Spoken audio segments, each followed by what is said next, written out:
Oh my goodness. Okay. Well, good morning, Annie. Good morning, Carrie.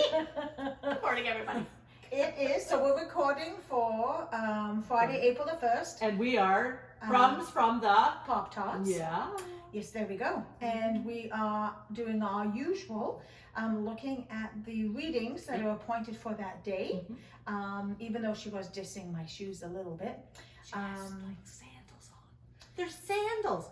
It's 1 degree out. But there's no snow. It's like my thermostat's in my toes. I am so not going there. No, there's a line that the priest assistant does not go to the priest. Anyway, never mind. Good for you. Well, you know, it's spring. It's spring. It is absolutely. I was presiding at a funeral a little while ago, and we were at the graveside, and bless the people, the cemetery workers who actually had plowed the snow away from the headstone so we could be there. And there was a girl in sandals. And I thought of you right away, thinking, yeah, you would have been there in your sandals. Yeah, no. Yeah, maybe not at a funeral at this time of the year, because people would think I was a little odd. Not saying a thing at all. So I've got to do a shout out here. Okay. I have discovered a new beverage. Annie came to my rescue this morning because my usual tea with milk was tea with cream. No. So I texted Annie. I said, Annie, would you do me a favor and pick me up a tea with milk? So she got me this amazing London Fog. If you've ever had a London Fog, that's usually made with Earl Grey. And think of a latte made with tea.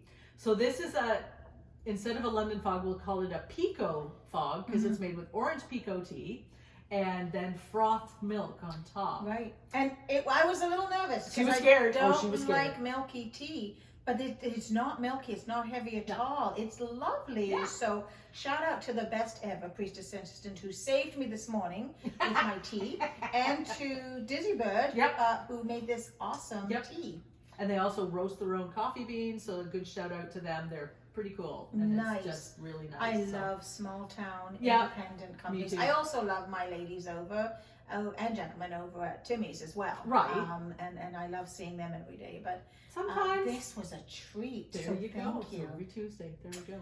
So speaking of small things and minor things, we're in the minor prophets today. Yes. And there's a bunch of minor prophets. And so we're taking the reading from Micah. Yes. I don't know a whole lot about Micah. My little Bible doesn't say a whole lot. I love that Bible for the fact that it gives a little bit. So what does it say in there? Well, all it says is things aren't going well for the northern kingdom of Israel. Assyria is threatening Israel's southern kingdom, Judah. Judah's leaders are taking money from poor people to pay off the Assyrian king. How things have changed. The Israelites are scared that God isn't in control. Some are worshiping false gods instead.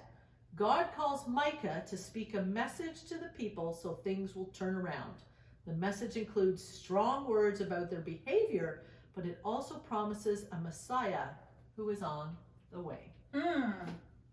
So we're in Micah 4. Yes, and we're just going to read 1 to 4. Okay. Verse 1 to 4. And this is Peace and Security Through Obedience. That's the little title I've got in my big print Bible.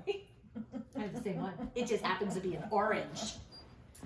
So, shall I read it this time? Sure. Okay. So, in the days to come, the mountain of the Lord's house shall be established as the highest of the mountains, and shall be raised up above the hills. People shall stream to it, and many nations will come and say, Come, let us go up to the mountain of the Lord, to the house of the God of Jacob, that he may teach us his ways, and that we may walk in his paths. For out of Zion shall come forth instruction, and the word of the Lord from Jerusalem. He shall judge between many peoples, and shall arbitrate between strong nations far away. They shall beat their swords into plowshares, and their spears into pruning hooks. Nation shall not lift up sword against nation, neither shall they learn war any more. but they shall all sit under their own vines and under their own fig trees, and no one shall make them afraid, for the mouth of the Lord of hosts has spoken. This is the word of the Lord. Thanks be to God. So many visions running around while you're reading that. I wasn't reading along, I was listening, because I tend to let my brain go a little bit when you listen, and that's what you guys get to do too, is listen to us. But again, with everything going on in Ukraine right now, Absolutely. just hearing so many, and I think the streams of people, and I think that's where in the news we've seen these lineups of people driving or walking and just heading for the unknown. But for safer future than their present circumstances. Absolutely. Hopeful, they're hoping for, right? And they're depending on the generosity and care Of others. This piece of this, Micah, was actually in part of the prayers that I offered at our vigil. Oh, okay. On the Wednesday. Right. Because, and it's that they shall beat their swords into plowshares and their spears into pruning hooks. Now, isn't that from Isaiah as well? Yes. Yeah. Isaiah has this as well. Yes. So then I wonder if Micah is quoting Isaiah for the people to understand the validity of what he's saying. Yeah, because Isaiah was a major prophet. He was the major dude. He was the one we listened to. So yeah, and that's a famous thing that we hear all the time. But let's think about that. They beat their swords into plowshares. So acts of that's right, acts of war that's turned to acts of community care. Because what do we do when we use agricultural tools? Right. We're actually feeding the world. Yeah. So we're not destroying it, we're not killing one another, we're not taking one another prisoner, we're feeding one another. Just as Jesus feeds us at the Lord's table, not just physical food, right? I mean, I know we have bread and we have the common cup, and there's all kinds of discussions around that at the moment as we move out of the pandemic. But more than anything, it's that the spiritual nutrients and the sustenance that we get from God through Jesus. Right. And the prophets have foretold the coming of the Messiah. Right? Jesus didn't just appear on the scene with no intro, right? I mean, of course, John the Baptist, his cousin, was the messenger ahead of him, but he wasn't the original messenger, because we have heard about the Messiah all through the Old Testament. Predicted and ordained for millennia before, and now we're just hearing and about Micah is again casting the eyes of the people forward. Right? Yeah. What's the dismissal that we give every Sunday, right? That we look up and we see God, we look around and we serve God, we look back, we thank God, but most importantly, we look forward, trusting God.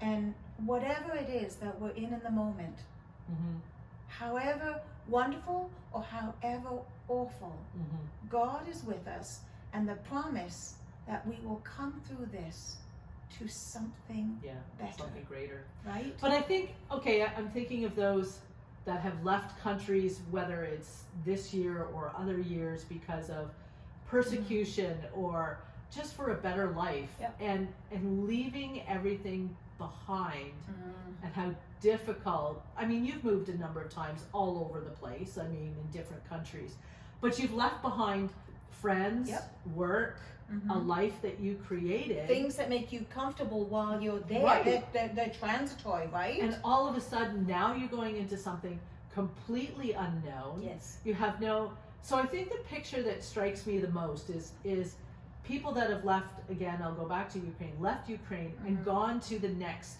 city or country or across a border, and people have left baby carriages and knapsacks and things that are not only of use but of comfort. And I think that's something that we kind of forget when we're moving. You know, what makes us, what do we need to be comfortable? Absolutely. Right? Go ahead. Talking about that, I remember when we moved to Kuwait, and we moved into the Muthana Center, right? and so John was the director of human resources, and so Kuwait was being rebuilt, the country was being rebuilt, the Sheraton Hotel was being rebuilt. John would spend a lot of time traveling to different places to recruit workers, and then he'd have to find housing for them. Right. And there were apartments right in the Muthana Center. When you went in, there was still the food left on the table that the occupants of the room just dropped their utensils and they left. Like, they left with nothing, literally nothing, other than the clothes on their back and their lives.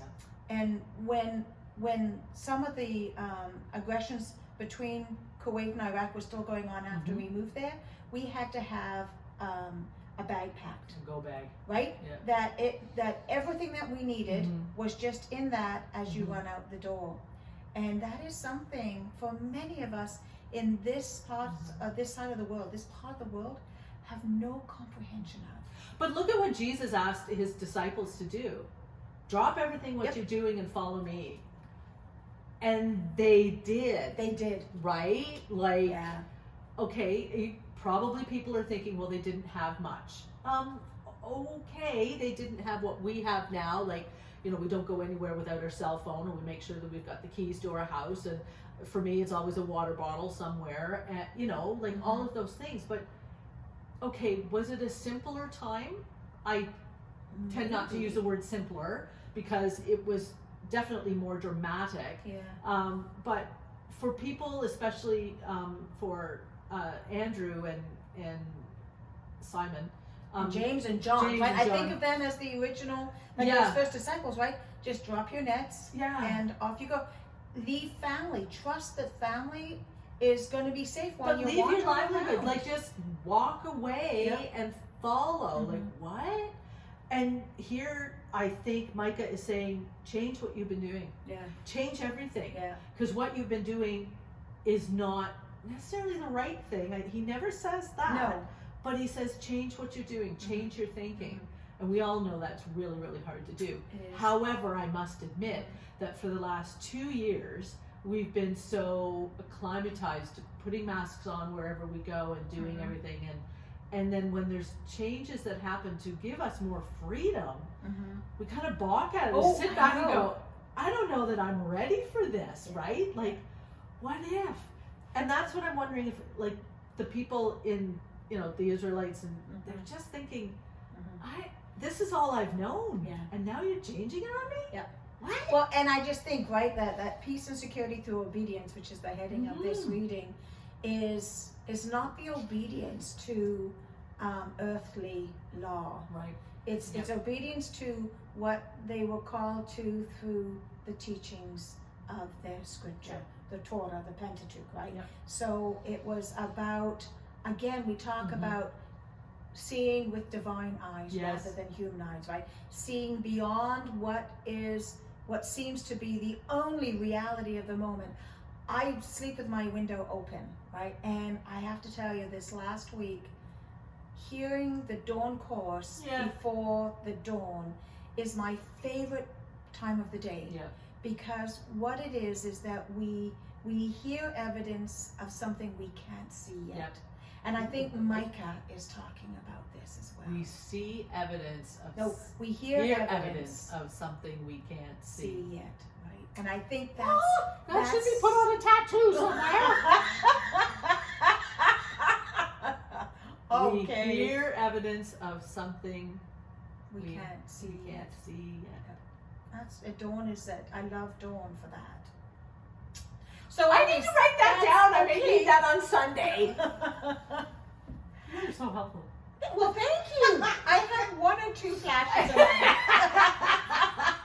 Not the hot flash kind. Not the hot flash kind. Way more than those. Flashes of brilliance. And then it's gone. There we go.